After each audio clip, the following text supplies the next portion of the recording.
Hindi short hand की practice dictation 100 शब्द प्रति मिनट गति से डिक्टेशन 5 सेकंड में शुरू होगी। स्टार्ट। अध्यक्ष महोदय, इन राष्ट्रवादियों ने परंपरागत हस्तशिल्प उद्योग के विनाश और आधुनिक उद्योग के विकास को बाधित करने वाली सरकार की आर्थिक नीतियों की निंदा की। उनमें से अधिकतर ने भारत की रेलों, उद्योगों और चाय कॉफी के बागानों में लगाए जाने के लिए बड़ी मात्रा में विदेशी पूंजी के आयात पर इस आधार पर विरोध किया कि उसकी वजह से भारतीय पूंजीपति दब जाएंगे और साथ ही भारत की अर्थव्यवस्था पर, उसके शासन तंत्र पर ब्रिटेन की जकड़ और मजबूत होगी। उन्हें यकीन था कि विदेशी पूंजी के निवेश ने न केवल वर्तमान बल्कि भावी पीढ़ियों के लिए भी एक गंभीर आर्थिक और राजनीतिक खतरा पैदा कर दिया है।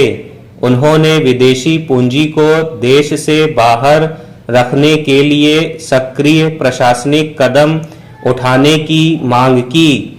गरीबी को दूर करने के मुख्य उपाय के रूप में प्रारंभिक दौर के इन राष्ट्रवादियों ने भारतीय जीवन के हर क्षेत्र को आधुनिक बनाने और खासतौर पर आधुनिक उद्योगों को विकसित करने का सुझाव दिया, लेकिन तीव्रगामी उद्योगीकरण के लिए सरकार की सक्रिय सहायता और शुल्क से बचाव के लिए एक नीति की आवश्यकता थी। उन्होंने सरकार से आग्रह किया कि वह वित्तीय रियायतें देकर सरकारी सहायता प्राप्त या सरकारी नियंत्रण में चलने वाले बैंकों से ऋण और जमानत दिलवाकर तथा विदेशों से कर्ज प्राप्त करने और उसे देश में लगाने की व्यवस्था करके भारतीय उद्योग की सहायता करें, क्योंकि भारतीय पूंजीपतियों में इस्पात और खान जैसे क्षेत्रों में प्रवेश कर सकने की बिल्कुल सामर्थ्य नहीं थी, लेकिन औद्योगिक विकास के लिए यह आवश्यक था।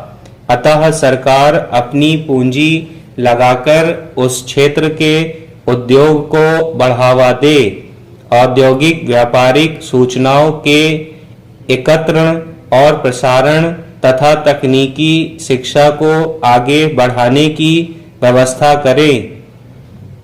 भारतीय उद्योगों को बढ़ावा देने की दृष्टि से उन राष्ट्रवादियों ने माध्यम के रूप में स्वदेशी के विचार को भी प्रचारित किया। सन 1877 के शाही दरबार में गणेश वासुदेव जोशी हाथ की बुनी विशुद्ध खादी की पोशाक में उपस्थित हुए थे। सन 1896 में महाराष्ट्र में एक प्रभावशाली स्वदेशी आंदोलन आयोजित किया गया था, जिसमें छात्रों ने खुलेआम विदेशी कपड़ों की होली जलाई। राष्ट्रवादियों ने सन 1875 से 1880 के बीच आयात पर शुल्क खत्म करने और सन 1894-96 में रुई पर आबकारी कर लगा देने के लिए विरोध अखिल भारतीय स्तर पर सशक्त आंदोलन चलाया। इस आंदोलन ने पूरे देश में राष्ट्रीयता की भावना को उभारने और ब्रितानी शासन के वास्तविक लक्ष्यों और उद्देश्यों की जानकारी देने में एक बड़ी भूमिका निभाई। 28 जनवरी 1896 को पूना के केसरी ने लिखा, निश्चय ही भारत को एक विस्तृत चारागाह समझा जाता है जो मात्र यूरोपियों के चरने के लिए आरक्षित है। भारतीय राष्ट्रीय कांग्रेस के एक भूतपूर्व अध्यक्ष ने विधानमंडल में सन 1896 में कहा, गो भारत ब्रितानी सत्ता की शक्तिशाली बाहों में विदेशी खतरे से सुरक्षित है। स्टॉप।